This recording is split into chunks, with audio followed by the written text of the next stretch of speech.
نحمده ونصلي على رسوله الكريم اما بعد فاعوذ بالله من الشيطان الرجيم بسم الله الرحمن الرحيم رب اشرح لي صدري ويسر لي امري واحلل عقدة من لساني يفقهوا قولي رب زدنا علما اللهم فقهنا في الدين اللهم انا نسألك علما نافعا وعملا متقبلا ورزقا طيبا اللهم انفعنا بما علمتنا وعلمنا ما ينفعنا وزدنا علما آمین یا رب العالمین۔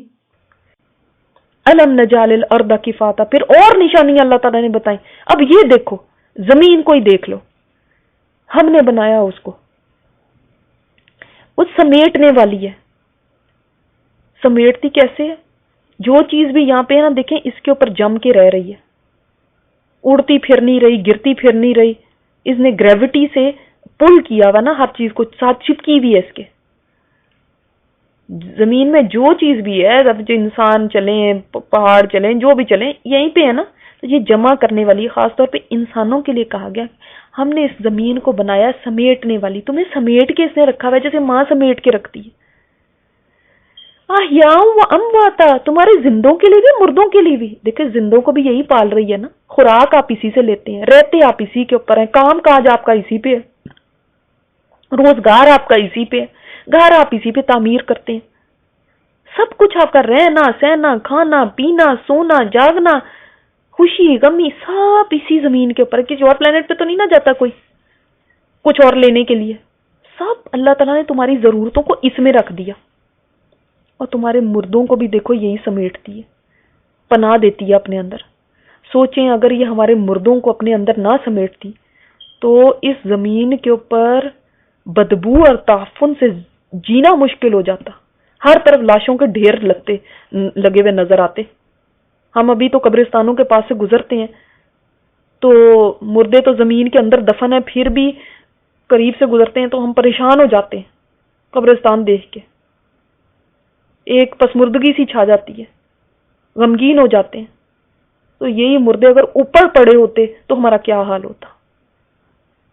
جیسا پہلے کی بات ہے کہ مجھے لوگوں نے بتایا کہ کئی سیلاب آیا ہوا تھا، فلڈنگ ہو گئی تھی بہت زبردست، اور بارش بند نہیں ہو رہی تھی، اتنی بارش تھی اور بہت پانی تھا، تو ان کے ہاں کوئی فوتگی ہو گئی۔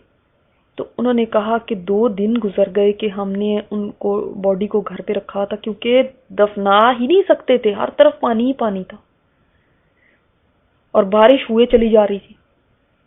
تو سوچیں اگر یہ زمین مردے کو اپنے اندر نہ لے تو کیا حال ہو، کہاں پہ رکھے ان کو۔ تو یہ تو تمہارے مردوں کو بھی اپنے اندر جمع کرتی ہے، تمہارے اور بھی تمہارا گند کوڑا سب کچھ اس کے اندر ہی ڈال جاتا ہے۔ پھر تمہارے زندوں کو اس نے جگہ دی ہوئی ہے، پانی اسی کے اندر سے نکلتا ہے، پھل پودے پھول یہ سب اسی کے اندر سے نکلتے ہیں جس سے زندگی ہے۔ تو اس رب نے بنایا اس کو، ہم نے بنایا، نجعل، ہم نے بنایا۔ بڑا اللہ تعالیٰ کا احسان ہے نا، اور یہ اللہ تعالیٰ کی کتنی نعمت ہے یہ زمین۔ کبھی آپ نے زمین کو بھی نعمت سمجھا؟ پھر اس نعمت کا آپ حق کیا ادا کرتے ہیں؟ ہمارا کیا رویہ ہے زمین کے ساتھ؟ کیا ہم اس زمین کا حق دیتے ہیں؟ ہماری زندگی میں بھی ہمیں یہ کتنا فائدہ دیتی ہے، کتنا کچھ دیتی ہے، اور مرنے کے بعد بھی یہی اپنی گود میں لے لے گی۔ ہم زمین کو کتنا پلوٹ کرتے ہیں۔ جو آپ نے دیکھا ہوگا یہ جو پلاسٹک بیگز ہیں، آپ کو پتہ ہے یہ زمین کو کس طرح سے نقصان پہنچا رہے ہیں۔ اسی طرح جو پولوشن ہے، اس طرح اور بہت ساری چیزیں ہیں جو زمین کے لیے انتہائی نقصان دہ ہیں۔ ہم زمین کو پلوٹ کرتے جا رہے ہیں، اس کا خیال نہیں رکھ رہے، حالانکہ اس کا بھی حق ہے ہمارے اوپر۔ یہ اتنا کچھ ہمیں دیتی ہے، ہمیں بھی چاہیے کہ ہم اس کا خیال رکھیں اور اس کو خراب نہ کریں، اس کو اگلی نسلوں تک کے لیے اس طرح سے جینے کے قابل چھوڑیں، اس کے ساتھ بھی بھلائی کریں۔ یہ ہماری بھلائی کی حقدار ہے، تو یہ ہمیں جاننا چاہیے۔ تھوڑی سی انفارمیشن اس بارے میں ضرور لیں کہ کس کس طرح زمین کو پلوٹ کیا جاتا ہے اور کیسے اس سے بچا جائے۔ آپ کو پتہ ہے یہ درخت وغیرہ یہی انہی سے پیپر بنتا ہے، انہی سے یہ آپ کی ٹیشو اور یہ سب چیزیں ان سے بنتی ہیں. دیکھیں ہم پیپر کو کیسے ویسٹ کرتے ہیں، درختوں کو کتنا کاٹتے ہیں اس پیپر کو بنانے کے لیے، لیکن ہمارے لیے پیپر کی کوئی قدر نہیں ہے، اٹھا کے کیسے پھینک دیتے ہیں. تو بہت ساری چیزیں ہیں. خیر ابھی یہ ٹاپک نہیں ہے، مگر آپ ضرور اس چیز کو پر غور کریں کہ قرآن پاک میں جگہ جگہ اللہ تعالیٰ نے اس زمین کو بھی فرمایا ہے کہ تمہارے لیے بچھونا ہے، تمہارے لیے رہنے کی جگہ ہے، تمہارے لیے کفاتہ ہے. کتنی دفعہ زمین کی نعمت کی ہمیں اللہ تعالیٰ نے یعنی نشاندہی کی ہے، اس کی قدر کرنے کے لیے کہا ہے.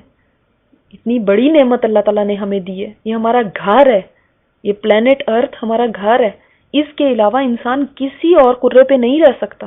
سب جگہ جا کے دیکھا ہے انسانوں نے، ان کا بس نہیں چلتا تھا، کہیں اور بھی جا کے بس جاتے، لیکن مسئلہ یہ تھا کہ کوئی اور جگہ انسان کے بسنے کے قابل ہی نہیں ہے، انسان وہاں پہ سروائیو نہیں کر سکتا. اس زمین کو اللہ تعالیٰ نے ہمارے لیے بنایا، ہم بھی اس زمین کی قدر کریں اور اس کا حق ادا کریں. وَجَعَلْنَا فِيهَا رَوَاسِيَ شَامِخَاتٍ، اور ہم نے بنایا ہے اس میں پہاڑ بلند. اس کو اللہ تعالیٰ نے اس زمین کو بیلنس کیا پہاڑوں کے ساتھ، اس میں بلند پہاڑ کھڑے کیے، میخوں کی طرح گاڑ دیے تاکہ زمین بیلنسڈ رہے. وَأَسْقَيْنَاكُمْ، اور پلایا ہم نے تم کو مَاءً فُرَاتًا، پانی پیاس بجھانے والا. پانی کی قدر پیاسا جانتا ہے، سخت دھوپ میں یا سخت گرمی میں. سوچیں کہ پانی کی جو نعمت ہے وہ کیا نعمت ہے. کتنا کچھ اور آپ کو دے دیں لیکن منہ سے یہ نکلتا ہے پانی. ہم کتنے مشروبات آج کولاز اور پتہ نہیں کیا کیا سوڈا اور بنا لیے انسانوں نے، ان میں بھی خیر پانی ڈلتا ہے، لیکن جو سادہ پانی ہے نا، جس طرح وہ پیاس بجھاتا ہے، انسان کے منہ سے پانی ہی نکلتا ہے، کہتا ہے کہ پانی مجھے دے دو کیونکہ یہ پیاس بجھائے گا. یہ شربت نہیں بجھا سکتے، یہ سوڈا نہیں بجھا سکتے. تو ہم نے تم کو پلایا پانی. اس میٹھے پانی کو کس رب نے تمہارے لیے اس زمین میں میسر کیا؟ اگر اللہ تعالیٰ سارے پانیوں کو کڑوا کر دے یا پانیوں کو سورہ ملک میں ہم نے پڑھا ہے نا، غور اندر نیچے بالکل گہرا کر دے، کون تمہارے لیے پانی نکال کے لائے گا؟ ہم نے پانی کو اس طرح سے رکھا، اس سطح پہ رکھا کہ تم پی سکو، یہ پیاس بجھائے تمہاری، یہ میٹھا پانی. تو غور کرو اے انسان، یہ دینے والا تجھے کون ہے؟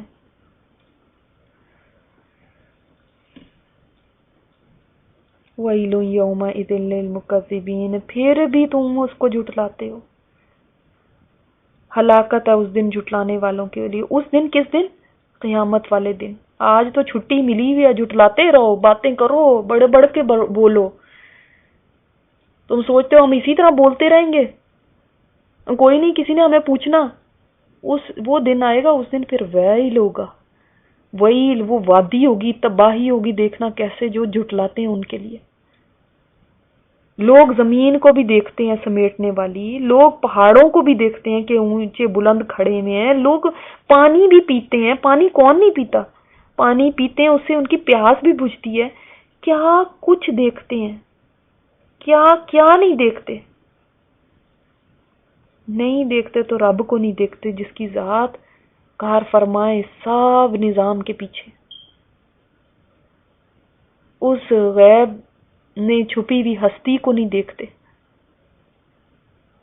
جس نے یہ سارا نظام چلا دیا اس انسان کے لیے، جو ایسا نہ شکر ہے کہ اسی کو جھٹلاتا ہے. تو پھر ویل نہیں ہوگی تو اور کیا ہوگی؟ جس کو سمجھا کے بھی اور پھر اس کو اثر نہ ہو اور اس کو نعمتیں دیکھ کے بھی سمجھ نہ آئے. یہ ہے تذکیر بھی اعلیٰ اللہ. یہ اللہ تعالیٰ نے تذکیر کی ہے، نصیحت کی ہے اپنی نشانیوں کے ساتھ، ان نعمتوں کے ساتھ انسان کو اس حوالے سے یاد دہانی کرائی ہے کہ اللہ تعالیٰ کے ان نعمتوں کو، نشانیوں کو، ان پہ غور و فکر کرو. پھر بھی جو نہ مانے، تو پھر اس کا علاج کیا ہے؟ اس کا علاج پھر وہی ہوگا نا. لیکن جو دنیا میں نہیں مانتا نا، تو یہاں پہ تو اللہ تعالیٰ نے اجازت دی ہوئی ہے، مہلت دی ہوئی ہے، منمانیاں کر لو. ٹھیک ہے، کوئی کہہ سکتا ہے کہ میں نہیں مانتا. اللہ تعالیٰ تو سارے یہ آیات بتا کے چاہتے ہیں کہ انسان مان جائے. اللہ تعالیٰ کو نعوذ باللہ کوئی عذاب دینے کا کوئی شوق نہیں ہے کہ وہ عذاب دینا کا شوق رکھتا ہو کہ بھئی ان کو ضروری جہنم میں اور ویل میں ڈالا جائے. نہیں، آپ دیکھ نہیں رہے اللہ تعالیٰ کس طرح سمجھا رہے ہیں؟ دیکھ رہے ہیں نا، کبھی قیامت کی بات بتا کے، کبھی پچھلی قوموں کا ذکر کر کے، کبھی انسان کی اپنی پیدائش کے دکھا کے، کبھی زمین پہ پھیلی ہوئی نشانی اور زمین کو نشانی بتا کے، کبھی پانی کو دکھا کے، اور آگے جہنم کے ذکر دکھا کے، جہنم کی باتیں بتا کے. انسان کسی طرح تو سمجھ جائے، اور انسان ایسا ڈھیٹ ہے کہ وہ سمجھتا ہی نہیں ہے. تو بتائیں آپ پھر جو ڈھیٹ بن جائے اور دیکھ کے بھی نہ سمجھے، اس کا علاج تو پھر جہنم ہی ہوگی. وہاں جا کے سب سمجھ جائیں گے. انطلقوا، چلو. کدھر کو چلو؟ الی ما کنتم بہ تکذبون، طرف اس چیز کے جس کو تم جھٹلاتے تھے. اللہ تعالیٰ نے جھٹلانے والوں کی پہلے سزا بتا کے کہ ان کے لیے ویل ہے، اور یہ ساری چیزیں دکھا کے اب ایک دم حشر کے میدان کا منظر دکھا دیا کہ فرشتے جہنمیوں سے کہیں گے چلو اب اس چیز کی طرف جس کو تم نہیں مانتے تھے نا، یعنی قیامت ہے یا کہہ سکتے ہیں جہنم ہے. تم جھٹلاتے تھے نا اس کو کہ نہیں ایسے ہی ڈراوے ہیں، یہ تو باتیں ہی ہیں، یہ تو ایسی بنائی گئی ہیں، بس اس طرح ہے، کچھ نے دیکھا ہے. تو تم دنیا میں ڈرتے نہیں تھے نا، یہ کچھ نہیں ہوتا. چلو اب انطلقوا، چلو، طرف ذل ذی ثلاث شعب، طرف ایک سائے کے جو 3 شاخوں والا ہے.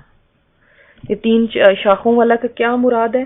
یعنی ایک تو یہ بھی کہا جاتا ہے کہ ہو سکتا ہے میدان حشر میں جو سخت گرمی اور دھوپ ہوگی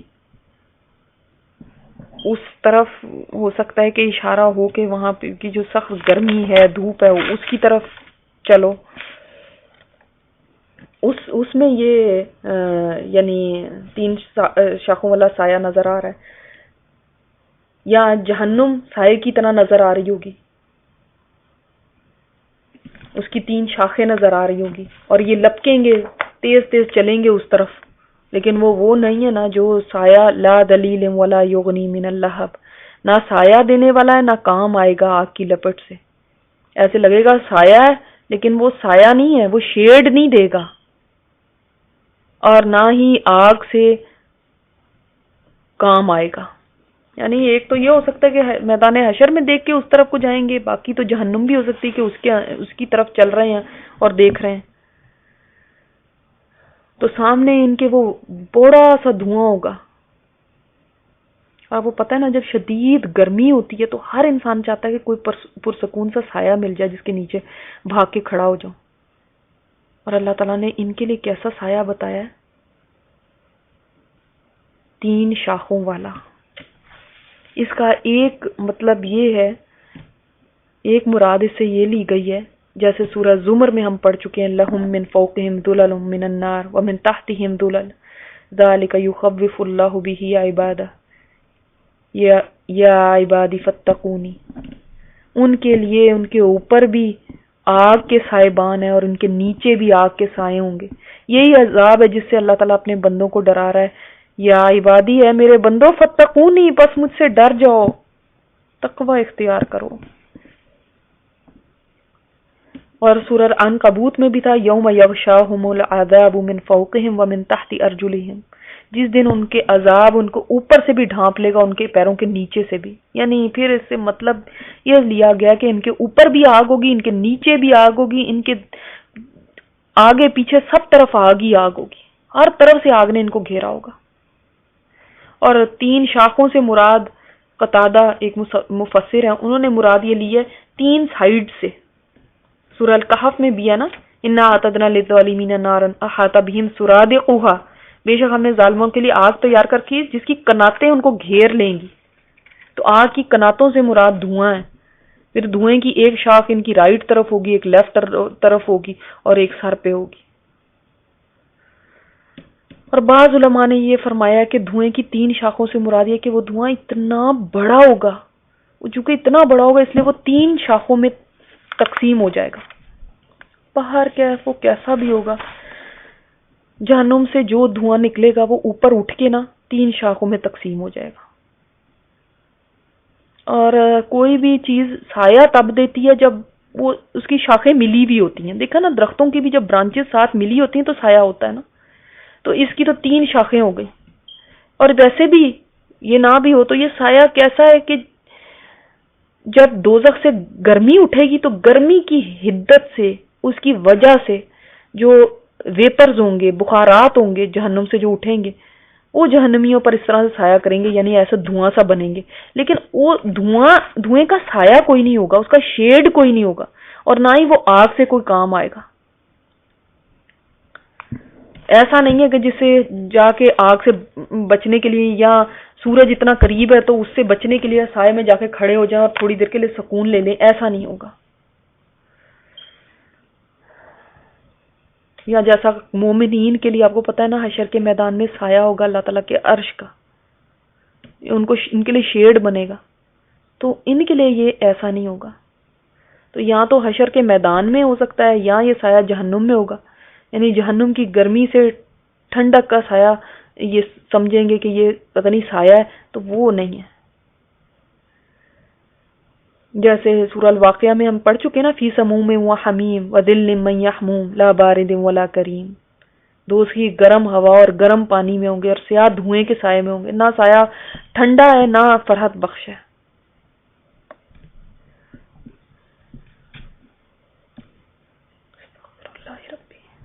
اور وہ کیسا ہوگا، وہ کیسی جگہ ہوگی، انہا ترمی بشرر کالقصر، کہ بے شک وہ پھینکے گی چنگاریاں محلوں کے برابر، محلوں جیسی. جیسے یہ سمجھ لیں ہیوج بلڈنگ، پیلسز ہوتے ہیں نا، محل بڑے بڑے ہوتے ہیں، اونچے اونچے ان کے برج ہوتے ہیں. تو ان کی چنگاری، اچھا ویسے آپ آگ جلائیں تو آگ کے مقابلے میں چنگاری کتنی بڑی ہوتی ہے؟ بڑی سے بڑی بھی آگ دیکھ لینا جو ہم جلاتے ہیں تو چھوٹی سی چنگاری ہوتی ہے. کتنی ہو جائے گی بڑی چنگاری؟ ہاتھ کے برابر تو نہیں نہ ہوتی، چھوٹی سی ہوتی ہے، 1 انچ کی ہو جائے گی. آپ بڑی آگ بھی جلا لیں تو آپ اندازہ کیجئے کہ جس کی چنگاری اتنی بڑی ہے جتنا محل ہے، سبحان اللہ، وہ آگ کتنی بڑی ہوگی، وہ آگ کتنی بڑی ہوگی. اور یہ چنگاریاں اڑ اڑ کے دوزخیوں پہ گریں گی. اور جس انسان کے اوپر بلندی سے محل کے برابر کوئی چیز آ کے گرے اس کا حال کیا ہوگا؟ اور وہ بھی آگ. تو دوزخیوں کے اوپر جب اتنے بڑے انگارے گریں گے تو ان کا حشر کیا نکل جائے گا.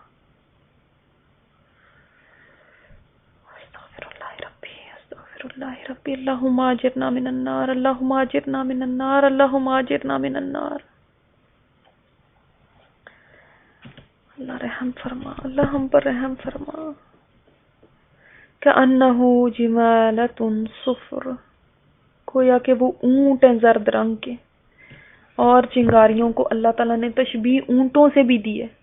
جیسے اونٹ ہوتے ہیں نا، اونٹ جب چلتے ہیں قطار میں تو کیسے چلتے ہیں؟ کبھی دیکھا ہے آپ نے اونٹوں کو چلتے بھی؟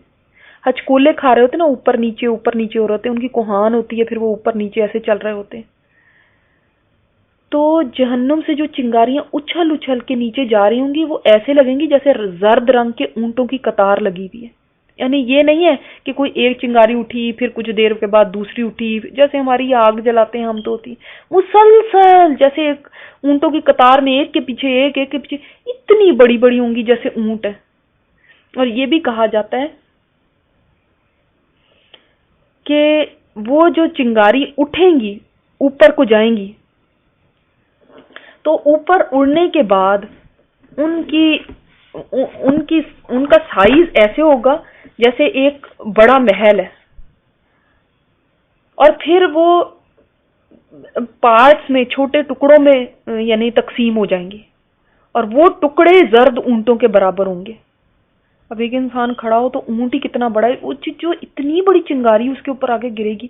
انسان کا سائز دیکھیں اور پیلس کا سائز دیکھیں، ایک محل کا سائز دیکھیں۔ ایک محل اوپر گر جائے تو کیا حال ہو، اور آگ اتنی بڑی گرے تو، اور اونٹ کتنا بڑا ہوتا ہے۔ اور بعض نے کہا ہے کہ صفر کا ترجمہ سیاہ کا کیا ہے، کہ سیاہی مائل جو زردی ہوتی ہے نا، بالکل کالی ہو جائے، وہ زرد اونٹ کی جو زردی سیاہی مائل ہو، اس کو وہ کہتے ہیں کہ وہ ہے صفر۔ یہ بھی کہا گیا ہے کیونکہ جو جہنم کی آگ ہے، اللہ ربی، اللہ تعالیٰ ہمیں معاف فرما دے، جو جہنم کی آگ ہے وہ ریڈ کلر کی نہیں ہے، اس کا رنگ ایسا ہے کہ وہ بالکل اس میں روشنی نہیں ہے، بالکل وہ سیاہ کالی ہے، کیونکہ 1000 سال تک جہنم جلائی گئی تو وہ پہلے ریڈ ہوگی، تو جیسے حدیث میں آتا ہے کہ 1000 سال تک، 1000 برس تک دوزخ کی آگ بھڑکائی گئی، تو یہاں تک کہ وہ بالکل سرخ ہو گئی، پھر 1000 برس تک بھڑکائی گئی یہاں تک وہ سیاہ ہو گئی۔ اب وہ سیاہ تاریک ہے، بالکل جیٹ بلیک، اس میں کوئی روشنی نہیں ہے، اس لیے کہا گیا کہ اس کی ایسے ہوں گی۔ اور سیاہی تو اور زیادہ انسان کو خوف زدہ کرتی ہے۔ اور یہ بھی کہا جاتا ہے کہ یہ جو ہے نا سایہ، ذل کا لفظ آیا ہے، تو یہ بھی کہا جاتا ہے کہ خود جہنم کی آگ ہی ہے، کیونکہ آگ اتنی سیاہ ہے، اتنی ڈارک ہے کہ اس کی ڈارکنیس کی وجہ سے اس کو ذل کہا گیا، کیونکہ سائے میں ہوتی ہے نا تھوڑی سی شیڈ، کالا ہوتا ہے نا،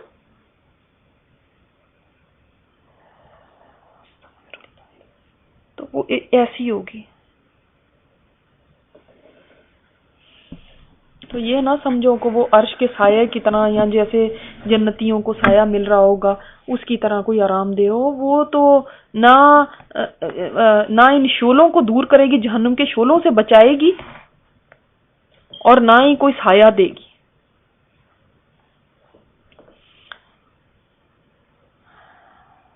اور انہا سے مراد، یہ ہا کی ضمیر کس کی طرف ہے؟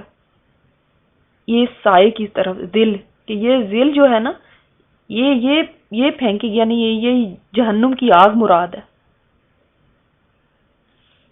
کیونکہ وہ سایہ ہے، وہ ہے ہی جہنم کی آگ، وہ ڈارکنیس کی وجہ سے اس کو سایہ سمجھ رہے ہیں، حالانکہ وہ سایہ نہیں ہے، وہ آگ ہے۔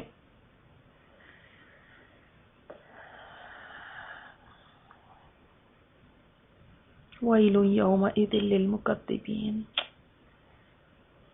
ویل ہے پھر ایسے مکذبین کے لیے، کہ ان کے لیے تو ظاہر سی بات ہے کہ پھر جو اس آگ کی باتیں سن کے، اس کو پڑھ کے، اس کو جان کے، وہ پھر بھی نہ مانے، اپنے بچنے کے لیے انتظام نہ کریں، جھٹلاتے ہی جائیں کہ ہم نے نہیں ماننا، ان کے لیے پھر ویلی ہے۔ حدیث میں یہ بھی آیا ہے کہ جہنم کے آگ کی جو چنگاریاں ہیں نا، شرارہ جو کہتے ہیں اردو میں، چنگاریاں، وہ تارکول کی طرح، ہم نے تارکول دیکھا ہے کبھی بچھتے ہوئے، یہ سڑکیں بنتی ہیں نا اس سے، تارکول کی طرح سیاہ ہوں گی، اونٹ کے رنگ کی سیاہی زردی مائل ہوتی ہے، اس لیے عرب اونٹ کے رنگ کو بھی صفر کہتے ہیں، تو اس طرح سے اس لیے صفر کہا گیا، ورنہ وہ ایسی کالی سیاہ ہے۔ سبحانک اللہم و بحمدک، نشہد ان لا الہ الا انت، نستغفرک و نتوب الیک۔